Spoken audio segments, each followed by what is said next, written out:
स्वच्छता के लिए उच्च पदों पर आसानी व्यक्तियों से लेकर हर व्यक्ति को योगदान देना होगा। कुछ ऐसा ही संदेश देने के उद्देश्य से धौलपुर जिले के पुलिस अधीक्षक सुमित महेड़ा और जिला कलेक्टर श्रीनिधि बीटी ने गांधी पार्क में सफाई अभियान की शुरुआत की। एसपी और कलेक्टर को सफाई करते देख सभी घूमने वाले लोगों ने अपने हाथ में कचरा उठाने के लिए पॉलीथिन थाम ली। सफाई की आप लोगों ने तो अब ऐसे ही देते कलेक्टर साहब, मैंने, आयुक्त साहब, मीडिया बंधु, पत्रकारगण, जो है बच्चे, धौलपुर के वासी, सभी ने मिलकर गांधी उद्यान की सफाई की। तो आज से ये शुरुआत है और हम इस मुहिम को हर संडे टू संडे धौलपुर में चलाना चाहेंगे। और ये आग्रह है सभी लोगों से कि ज़्यादा से ज़्यादा नंबर्स में मिलके और धौलपुर को एक पॉजिटिव वे में अच्छी न्यूज़ के लिए, स्वच्छ धौलपुर के लिए मिलके काम करें। धन्यवाद। जोधपुर देश में महिलाओं के खिलाफ बढ़ते अत्याचार और आपराधिक घटनाओं के खिलाफ महिला कांग्रेस ने सरकार के खिलाफ बड़ा प्रदर्शन करने का ऐलान किया है। ऑल इंडिया महिला कांग्रेस की अध्यक्ष अलका लांबा के नेतृत्व में सोमवार को दिल्ली की सड़कों पर बड़ा प्रदर्शन होगा। इसमें जोधपुर शहर व देहात की दर्जनों महिला कांग्रेस कार्यकर्ता रविवार शाम को दिल्ली के लिए कूच करेगी। यह बात शनिवार को जोधपुर पूर्व शहर विधायक व शहर महिला जिला कांग्रेस कमेटी अध्यक्ष मनीषा पवार ने पत्रकारों से रूबरू होने के दौरान कही। 29 जुलाई को राष्ट्रीय महिला कांग्रेस द्वारा हमारी राष्ट्रीय अध्यक्षा आदरणीय अलका लांबा जी के आह्वान पर 7 जनता मंदिर पर एक बहुत बड़ा धरना आयोजित किया जा रहा है, जिसके तहत सभी प्रदेशों से महिला कांग्रेस की सभी कार्यकर्ता उपस्थित होंगी। राजस्थान प्रदेश कांग्रेस कमेटी की अध्यक्षता राखी गौतम द्वारा भी निर्देशित किया गया कि सभी जिलों से ज़्यादा महिलाएं इस धरने में उपस्थित हो। इस धरने का मुख्य उद्देश्य राजनीतिक तौर पर महिलाओं को शक्ति प्रदान करने के लिए, सशक्त करने के लिए 33% आरक्षण हो।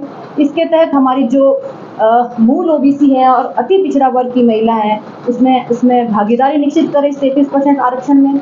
इसके साथ साथ बढ़ती जो महंगाई है, उसके लिए भी महिलाएं की जो महंगाई बढ़ रही है, उस पर अंकुश लगाने के लिए महिलाओं के लिए कम से कम महीने में 8,500 रुपया सीधा उनके खाते में जाए या सालाना 1 लाख रुपए का प्रबंध करें, ताकि वो अपनी रसोई को चला सके, अपनी परिवार को चला सके। इसके साथ साथ कानूनी व्यवस्था भी बहुत अव्यवस्थित हो रही है। कानून बहुत ही कह सकते हैं कि महिलाओं पर अत्याचार बढ़ रहा है। इसका एक ताजा उदाहरण है कि मध्य प्रदेश के रीवा में आप देखिए, सोशल मीडिया के माध्यम से पता चला कि 2 महिलाओं को जिंदा दरिंदों द्वारा दफना दिया गया।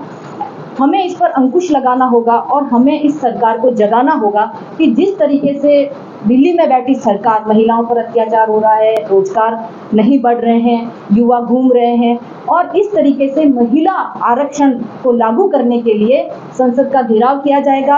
राष्ट्रीय महिला कांग्रेस की अध्यक्षता के तहत यह कार्यक्रम चलेगा और जोधपुर से भी ज़्यादा महिलाएं दिल्ली पहुंचेगी। कल 28 तारीख को हम ट्रेन के द्वारा रवाना होंगे और सुबह दिल्ली पहुंचेंगे और इस कार्यक्रम में उपस्थित होंगे। में आवारा सांडों के आतंक से शहरवासी परेशान हैं। जहां आवारा सांडों के आपस में लड़ने से आमजन घायल हो रहे हैं, वहीं मेला मैदान में 2 सांड आपस में भिड़ गए। काफी देर हुई सांडों की लड़ाई में एक कार व एक मोटरसाइकिल क्षतिग्रस्त हो गई। बता दें कि सब्जी मंडी, मुख्य बाजार, नई सड़क और मेला मैदान, जल महल के सामने, गणेश मंदिर के आसपास सहित कस्बे में कई जगह आवारा सांड खुलेआम घूमते और उत्पात मचाते हुए नजर आते और लोगों को दुर्घटनाग्रस्त होते हुए नगर परिषद, जनप्रतिनिधि और प्रशासन का इस ओर ध्यान नहीं जा रहा। में सांडों का, आवारा सांडों ने बहुत आतंक मचा रखा है। आए दिन रोज राहगीर चोटिल हो रहे हैं और रास्ते में खड़ी हुई मोटरसाइकिल, गाड़ियों को नुकसान हो रहा है। इस संबंध में नगर परिषद के अधिकारियों व कर्मचारियों को कई बार कहा गया है, परंतु कोई सुनवाई नहीं हो रही है। इन आवारा सांडों की वजह से किसी दिन कोई दर्दनाक घटना हो सकती है, हादसा हो सकता है। मेरी नगर परिषद के कर्मचारियों से आग्रह है कि वे समस्या का जल्दी से जल्दी निजात करें। कल भी आवारा सांडों का मेले ग्राउंड में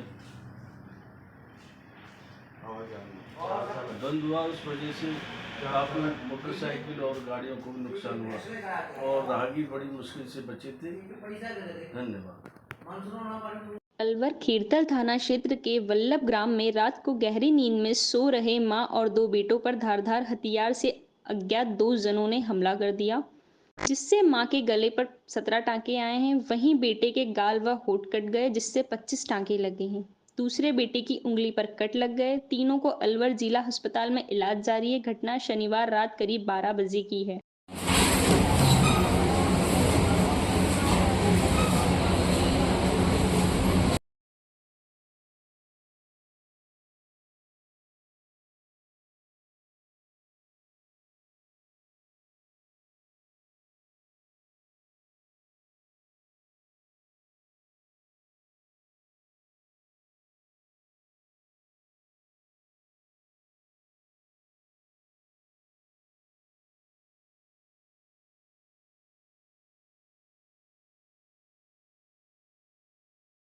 ये रात को 12 बजे सो रहे थे।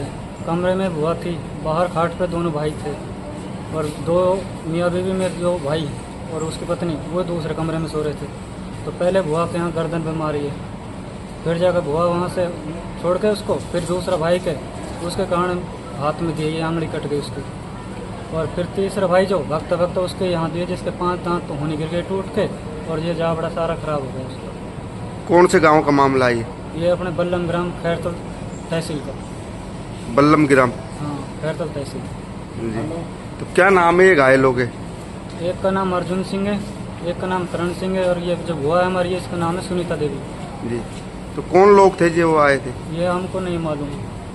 रात का अंधेरे में हमारा पहले तो लट्टू बुझाया, फिर जाकर हमला किया। आपका क्या नाम है? मेरा नाम विजय कुमार है।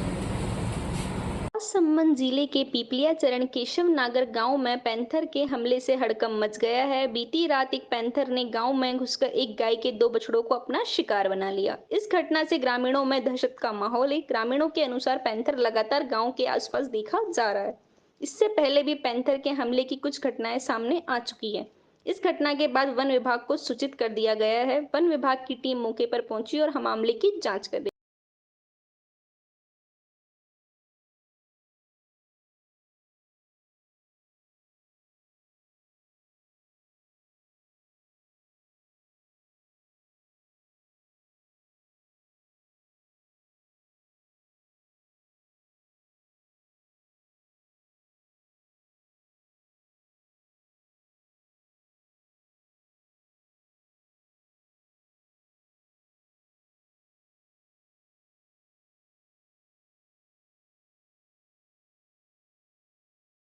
श्री धाकड़ समाज पंचायत के बालिका छात्रावास का भूमि पूजन समारोह खड़े गणेश जी स्थित धरणीधर गार्डन पर आयोजित किया गया। समारोह के मुख्य अतिथि ऊर्जा मंत्री हीरालाल नागर थे। अध्यक्षता शिक्षा मंत्री मदन दिलावर ने की। विशिष्ट अतिथि के रूप में पूर्व विधायक नरेंद्र नागर, धाकड़ महासभा के राष्ट्रीय उपाध्यक्ष तुलसीराम नागर, समाज सेवी फूलचंद नागर मौजूद रहे। ऊर्जा मंत्री हीरालाल नागर ने संबोधित करते हुए कहा कि किसी भी परीक्षा में बेटियां सदैव अव्वल नजर आती है। यह आंकड़े बताते हैं कि यदि अवसर और सुविधाएं प्रदान की जाए तो बेटियां किसी भी परिणाम को अपने पक्ष में करने की भरपूर योग्यता रखती है। चंद्रप्रकाश जी को पहले भी सुझाव दिए कि हम इस पंचायत का जो स्वरूप है उसमें एक एटीजी का रजिस्ट्रेशन कराएं, वो प्रक्रियाधीन है। 12A का रजिस्ट्रेशन करा लें, और वो भी कह रहे हैं कि ये प्रक्रिया में है, हमें आने वाले कुछ समय बाद वो प्राप्त हो जाएगा। वो कुछ नहीं तो क्या नहीं देती है, हमारा मलमूत्र भी सहती है। तो जब पानी की कमी आ जाए, सरफेस वाटर की कमी आ जाए, तो फिर हम इसकी छाती में बड़े बड़े छेद करते हैं, पानी निकालते हैं। फिर पानी को हमको एक नदी या बांध का पानी कहीं ले जाना तो बड़ी बड़ी नहरें बनाते हैं, बड़ी बड़ी मशीनें चलाकर उसकी छाती में खोदते हैं। हम किसान कौम के लोग हैं। हम जब ट्रैक्टर पहले हल चलाते थे, अब ट्रैक्टर चलाते हैं। यानी सारी भारत माता की छाती को छलनी कर रहे थे, फिर भी ये भारत माता कुछ नहीं बोलती है। और वो सोचते कि मैं यदि कुछ बोला तो भारत के बच्चे मेरा कष्ट नहीं देख पाएंगे, तो इस काम को बंद कर देंगे। काम को बंद कर देंगे तो ये खाएंगे क्या, और खाएंगे नहीं तो मर जाएंगे ना। इसलिए मैं सब कुछ सहन कर लूँगी, लेकिन मेरे बेटे जिंदा रहना चाहिए। लेकिन अभी वो इस कष्ट में, इस पीड़ा में है कि मेरा तापमान बढ़ गया है, तो मेरे बच्चों को मेरी गोदी में जिंदा नहीं रख पाऊंगी। इसके कारण से बहुत परेशान हूँ।